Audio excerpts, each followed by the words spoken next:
Euzu billahi mineşşeytanirracim. Bismillahirrahmanirrahim.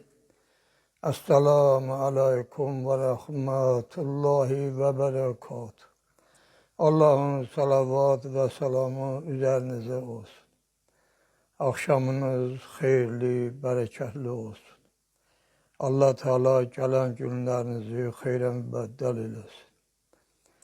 Yine de İleride size dediğimde salavat hakkında 50 tane burada gösterişler var. Onlardan onun demişəm, qalanı qalıb.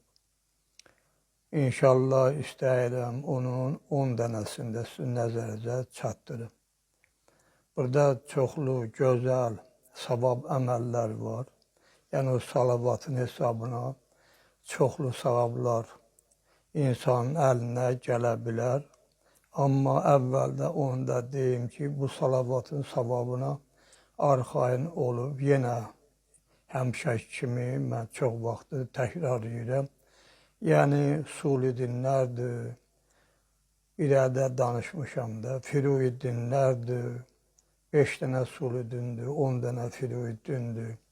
Əli əleyhissalamın vilayətini qəbul etmək, əhl-i beyti qəbul etmək, 12 imamı qəbul etməkdir.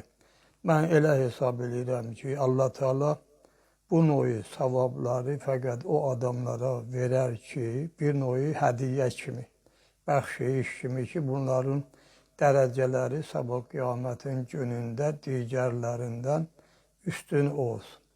O şəxslər dediyim kimi suli dinləri, firui dinləri, Əli əleyhissalamın vilayətini və 12 imamı qəbul eləyən olar. Onlardan indi tədricən 11-cini oxuyuram, ta 20-ciyə qədər. İnşallah hələ deyirəm İmam Hüseyin əleyhissalamın söhbətini eləyəcəyəm. Allah hamımıza ömür versin, biraz səbirli olaq. Yəni mənim belə bir adətim var, bir məsələyə başladım. Onu istəyirəm ki, tamamlayam. Sonradan daha bir də həmən yerə qayıtmaq yaxşı deyil. Özüm yəni onu danışmayanda axıra qədər fikirli oluram ki, bu cür yəni dəyərli bir söhbət orada qaldı.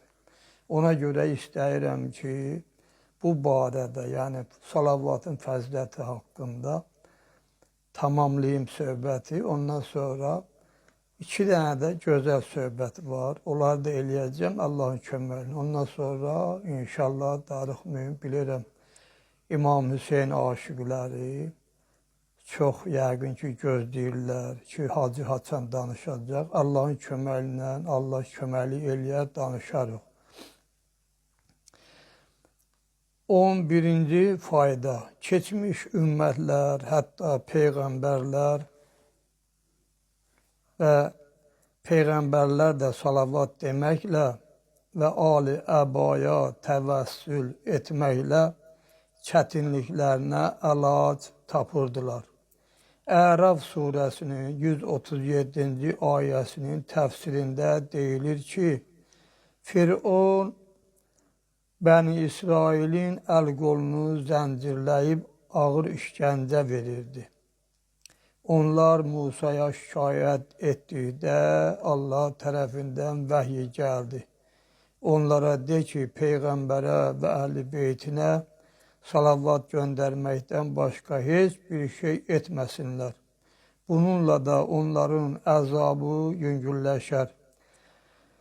Bəni İsrailin qadınları körpələrinin öldürülməsindən qorxaraq, bu da yaxşı bir söhbətdir. İnşallah gələn günlərdə İmam Hüseyin əleyhissalamın söhbətindən sonra bunları da inşallah nəzərinizə çatdırarıq. O Firon bir yuxu görmüşdü. Ona görə Bəni İsrailin, yəni uşaqların hamısını tələf elətdirirdi. Elə gözəl bir söhbətdir, dəyərli, ibrətamiz söhbətdir. İnşallah onu da sütkün edərik.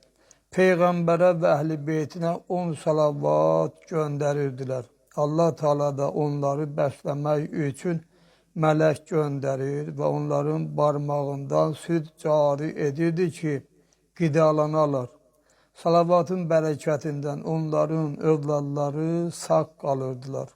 Fironun tərəfdarları Bəni İsrailin qadınlarını özlərinə kəniz götürürdülər. Onlar şikayət etdikdə Musa ələ-nəbiyyina əleyhissalam buyurdu: Muhammed və onun əhl-i beytinə salavat göndərin. Onlar salavat göndərdikdə Allah Teala kəniz götürənləri öz fikirlərindən döndərirdi və ya onları xəstə və ya iflic edirdi. Yaxud onlar özləri qadınlara rəhm edir və fikirlərindən dönürdülər. Ümumiyyətlə salavat göndərən qadının onların əlindən xilas olmaması mümkün deyildi. 12-ci fayda. Salavat düşmənə qələbə çalmağa bais olur. İmam Həsən Əskəri əleyhissalam Əli əleyhissalamdan nəql edir. Allah Teala öz peyğəmbərinə xəbər verdi ki, Yahudilər Həzrət sallallahu aleyhi və səlləm dünyaya gəlməmişdən əvvəl ona salavat göndərməklə düşmənə qələbə çalırdılar. Allah Teala Musanın dövründə və ondan sonra Yahudilərə əmr etmişdi ki, çətinliklə üzləşdikdə Allahı peyğəmbərə təvəssül etməklə Allahı peyğəmbərə təvəssül etməklə çağırsınlar. Yahudilər də bu əməli edirdilər.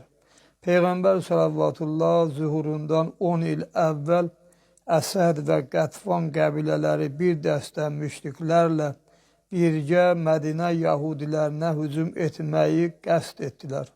Onlar 3000 yahudilər isə 300 nəfər idilər. Yahudilər Peyğəmbərə və əhl-i beytinə təvəssül etməklə Allahı çağırdılar və qələbə qazandılar. Əsəd və Qətvan qəbilələri başqa qəbilələrdən kömək istədilər. Onlar 30.000 nəfərlik qoşunu ilə 300.000 nəfərlik yahudilərə təcavüz etdilər. Onları mühasirəyə aldılar. Azıqə yollarını kəstilər. Yahudilər müşriklərdən aman dilədikdə onlar dedilər: Sizin hamınızı öldürəcəyik, qadın və uşaqlarınızı əsir götürəcək və mallarınızı qarət edəcəyik. Yahudilər çarə axtararkən onların başçıları dedi: Məgər Musa deməmişdi ki, Muhammed və əhl-i beytindən kömək istəyin. Bütün çətinliklərdən onlara təvəssül etməklə Allaha dua edin. Onlar hamılıqla Peyğəmbərə və əhl-i beytə təvəssül edib Allahdan yağış istədilər. Allah Teala onlar üçün yağış nazil etdi və bununla da onların suya olan ehtiyaclarını ödədi. Əks tərəfdə isə düşmənlərin mallarını yağış vasitəsilə tələb etdi. Müşriklər Yahudilərə dedilər: Su tapsanız da təam tapmayacaqsınız. Biz sizi məhv edəcəyik. Yahudilər dedilər: Peyğəmbər sallallahu aleyhi və səlləmin bərəkətinə xatir bizə susuzluqdan nicat verən, aclıqdan da qurtarar. Onlar yenə Peyğəmbər sallavatullaha təvəssül edib Allahı çağırdılar. Allah Teala çoxlu mal ilə dolu olan karvanı gecə ikən düşməndən xəbərsiz o yerə göndərdi. Bununla da onlar düşmənə qələbə çaldılar. Lakin Peyğəmbər sallallahu zahir olandan sonra, yəni dünyaya gələndən sonra Yahudilər Peyğəmbər sallallahu aleyhi və səlləmə ərəb olduğuna həsəd etdilər. Ona iman gətirmədilər. Peyğəmbər sallallahu buyurdu: Haqqın Yahudilərə köməyi bu idi. Ey Peyğəmbər ümməti! Siz də bir çətinlikdə Peyğəmbər və əhl-i beyti əleyhissalamı yad edin ki, Allah sizə hücum edən şeytanları, mələkləri vasitəsilə dəf etsin, yəni kənar etsin. Şeytan hücum edəndə mömin deyər: La havla və la quvvətə illa billahul əliyyül qazim və sallallahu əla Muhammedin və qalihi tahirin.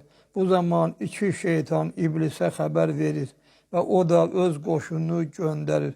Yenə də mömin həmin kəlməni deyir və Allah Teala o qədər mələk göndərir ki, şeytanların çoxunu öldürər, iblisi əsir tutar. O fəryad edib deyər, ey Allah, sən mənə möhlət vermişdin. Allah tərəfindən xitab gələr, onu buraxın. Hədis uzun olduğu üçün bu hədis burada yazılıb ki, kifayətlənirik. 13-cü fayda, salavat şərh olunarkən deyilir. Meyrac gecəsi Peyğəmbər salavatullah 7-ci asmana bir lövhə qoyub ona baxır. Gözlərindən sel tək göz yaşı axırdı. Həmin mələk Həzrətə təzim etmədi. Cəbrail öz qanadı ilə onu vurdu və o gəlib Həzrətin miniyində öldü. Məni üzürlü sayın, bu lövhədən elə nur qalxırdı ki, sizi görmədim. Yəni belə deyir. Həzrət soruşdu, bu lövhədə nə yazılmışdır? O dedi, La ilahə illallah Muhammed Resulullah Əliyyun Vəliyullah. Mənim 2 rəkət namazım var ki, Allahın əmri ilə 20.000 il ərzində yerinə yetirmişəm. Belə ki, 5.000 il qiyamda, 5.000 il rükuda, 5.000 il səcdədə, 5.000 il təşəhhüddə olmuşam. Bu namazın savabını sənə verirəm ki, təki məni bağışlayasan. Həzrət buyurdu, sənin itaətinə ehtiyacım yoxdur. Yəni bu savablarına ehtiyacım yoxdur. O dedi, onu sənin ümmətinə bağışlayıram. Həzrət buyurdu, belə güman edirəm ki, ümmətimin də ona ehtiyacı yoxdur. Çünki and olsun Allahın izzətinə ümmətimin günahkarlarından hər biri bir dəfə mənə salavat göndərsə, onun savabı sənin 20.000 illik ibadətindən yaxşıdır. 14-cü fayda. İmam-ı Sadiq əleyhissalam buyurmuşdur. Hər kəs 100 dəfə Rabbi salliq ala Muhammedin və əhl-i beyti desə, onun 100 hacəti yerinə yetər. Onların 30'u dünya, 70'i ahirət hacəti olar.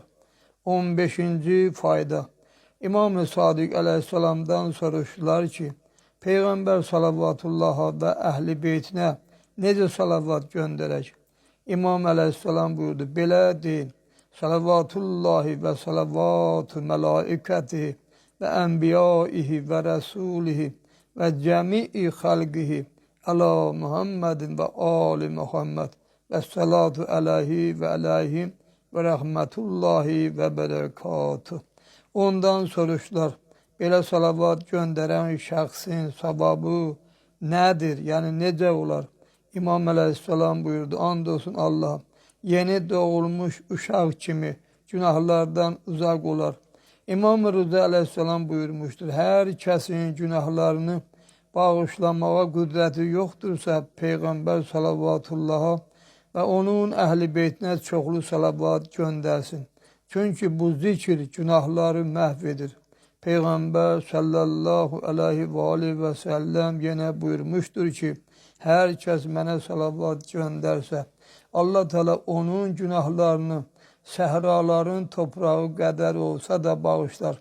Hər kəs mənə bir salavat göndərsə, onun günahından əsər əlamət qalmaz. Hər kəs mənə bir salavat göndərib öz 2 əməl yazan mələklərinə eşitdirsə, 3 gün günah yazmazlar. Yəni 3 gün günah etməməyə həmən adam səbəb olar. Şəbəli bir dəstə mürşidləri ilə birlikdə səhradan həc məqsədi ilə yola düşdülər. Yolda mürşidlərindən birinin əcəli çatdı. O heyrətlə həmin cansız cəsədə baxıb onun dəfninə hazırlaşma barədə düşündü.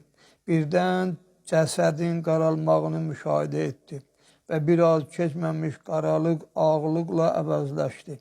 Şəbəli bu işdən çox təəccübləndi.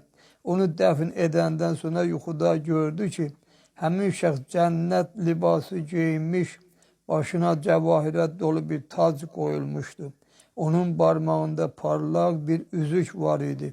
Qaşında belə yazılmışdı. Peyğəmbər sallallahu aleyhi və səlləm və onun əhl-i beytinə salavat göndərənin mükafatı belə olacaqdır. Həmin şəxs dedi, can verəndən sonra günahlarım dərhal məni qaraltdı. Lakin sonra Peyğəmbər salavatullah mənim yanıma gəldi Əlindəki bir qədəh suyu mənim üstümə tökdükdə qaralığım getdi. Mən Həzrətdən soruşdum, mən hansı əməlimə görə bu mükafata layiq oldum? Həzrət sallallahu aleyhi və səlləm buyurdu.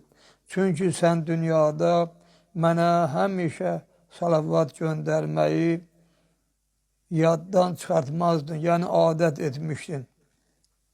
16-cı fayda. Salavat xəstələrə şəfadır.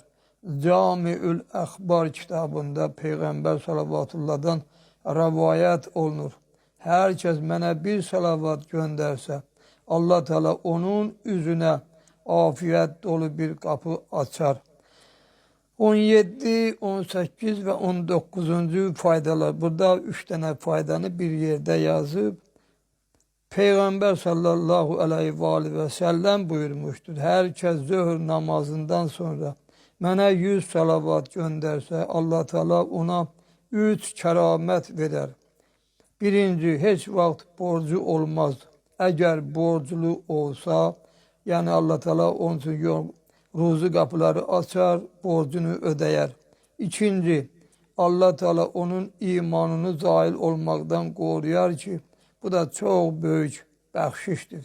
Yəni, ömrün boyu ibadət eləyərsən, imanlı olarsan, məsələn, ömrünün yarısında, ya sonunda şeytan səni azdıra, fikrindən çıxarsan, əlbəttə ki, o qədər zəhmət çəkəsən, sonra da yəni o əməli tamam tərcih eləyərsən, o qədər savablar əlinə vermək, əlbəttə böyük bir bədbəxtçilikdir.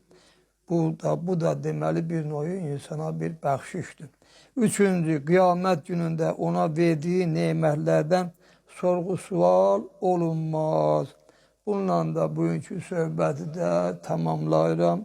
Gecəniz xeyrə qalsın, yuxunuz xeyirli olsun, yuxunuz şirin olsun. Allah amanında olasınız. Esselamu aleykum ve rahmetullahi ve berekatuhu.